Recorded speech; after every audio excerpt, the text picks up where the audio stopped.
सुप्रभात बेटा।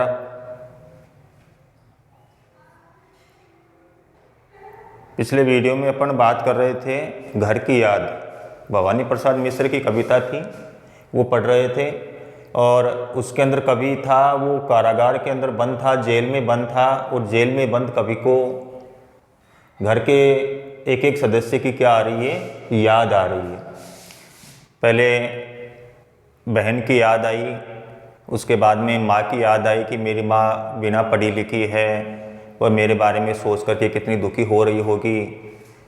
और अब आगे का जो पद है उसमें पिताजी का वर्णन किया है कि किस प्रकार कवि को जेल के अंदर उसके पिताजी की याद आ रही है। तो कवि क्या कह रहा है, पिताजी जिनको बुढ़ापा एक क्षण भी नहीं व्यापा। कवि कह रहा है कि मेरे पिताजी यद्यपि वृद्ध हैं लेकिन उन्होंने कभी मन से अपने आप को वृद्ध नहीं माना है, बूढ़ा नहीं माना है। पिताजी जिनको बुढ़ापा एक क्षण भी नहीं व्यापा, कि पिताजी हैं जिन्होंने कभी मन से वृद्धावस्था को, बुढ़ापे को स्वीकार नहीं किया है। अभी भी उनके मन में युवापन जैसा जोश और उत्साह भरा हुआ है, जो अभी भी दौड़ जाएं, कि उनके मन में इतना जोश और उत्साह है कि वो अभी भी दौड़ लगा सकते हैं, जो अभी भी खिलखिलाए और जो अभी भी बच्चों की तरह खिलखिला सकते हैं, यानी जोर से हंस सकते हैं। यानी पिताजी के बारे में कह रहे हैं कि उनका शरीर इतना स्वस्थ है कि वो अभी भी युवाओं की तरह क्या लगा सकते हैं, दौड़ लगा सकते हैं और अभी भी जवानी की वो खिलखिलाहट भरी हंसी को हंस सकते हैं। मौत के आगे नहीं हिचके, कि पिताजी हैं जिनके अंदर इतना साहस है, इतनी हिम्मत है कि वो सामने मौत को देख करके भी उससे घबराते नहीं हैं। शेर के आगे नहीं बिचके, कि वो तो इतने साहसी हैं कि सामने शेर भी आ जाए तो शेर को देख करके भी वो घबराते नहीं हैं। बोल में बादल गरजता, कि उसकी वाणी में इतना जोश है कि उनकी वाणी के अंदर बादल के समान गर्जना सुनाई देती है। काम में झंझा लरजता, काम में झंझा लरजता।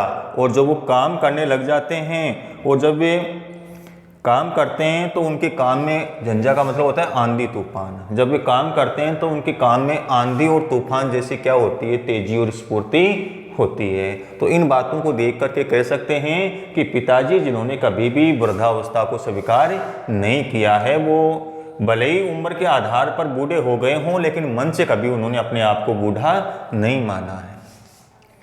आज गीता पाठ करके, कि वो रोजाना नित्य नियम के आधार पर गीता का आज उन्होंने पाठ किया होगा।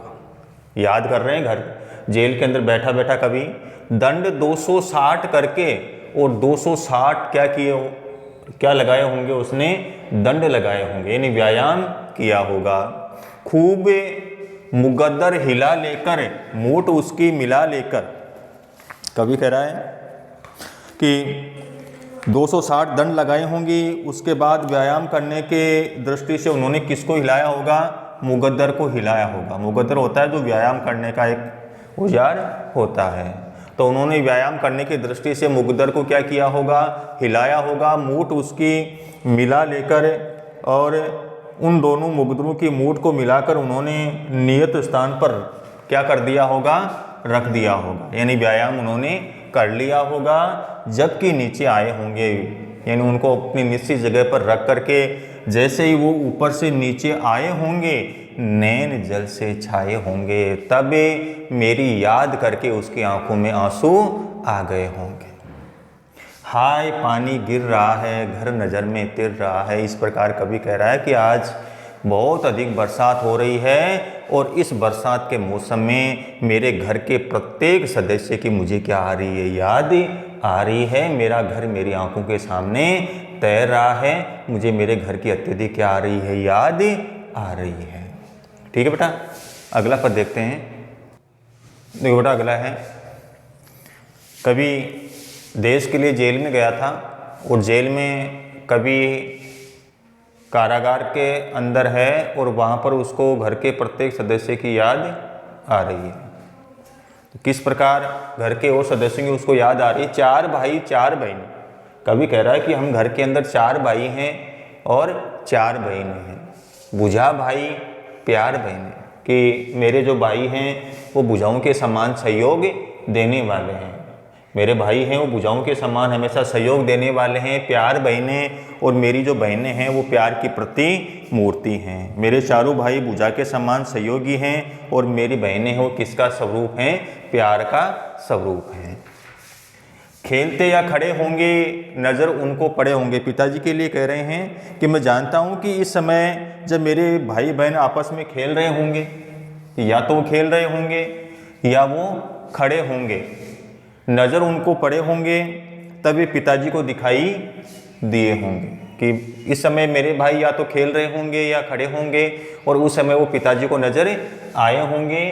पिताजी जिनको बुढ़ापा एक क्षण भी नहीं व्यापा, कि पिताजी जिन्होंने कभी बुढ़ापे को अपने मन से स्वीकार किया ही नहीं है, उन्होंने कभी मन से अपने आप को बूढ़ा माना ही नहीं है। उनके मन में एक नई उत्साह और एक नई ताजगी भरी हुई रहती है। रो पड़े होंगे बराबर है पांचवें का नाम लेकर के। कवि कह रहा है कि उस समय मेरे पिताजी हैं वो मुझे नहीं पा करके और मेरा नाम लेकर के बराबर रो रहे होंगे, रो पड़े होंगे बराबर पांचवें का नाम लेकर के, कि मेरे पिताजी मुझ पांचवें पुत्र को घर में न पा करके रो रहे होंगे।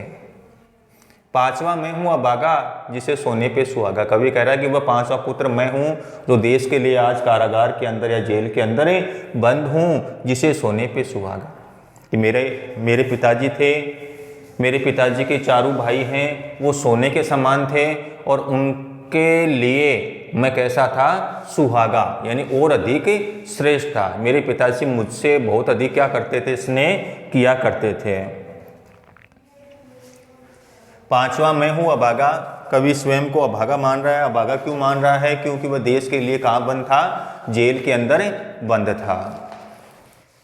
पांचवा मैं हूँ अभागा जिसे सोने पे सुहागा। पिताजी कहते रहे हैं, प्यार में बहते रहे हैं, कि पिताजी हमेशा ही मुझे श्रेष्ठ पुत्र मान करके स्वीकार करते थे, या मुझे श्रेष्ठ पुत्र मान करके मुझसे अत्यधिक स्नेह और प्रेम किया करते थे। उनका प्रेम मेरे प्रति कुछ अधिक था, इसी कारण वो मेरा स्मरण करके और बार बार क्या कर रहे होंगे?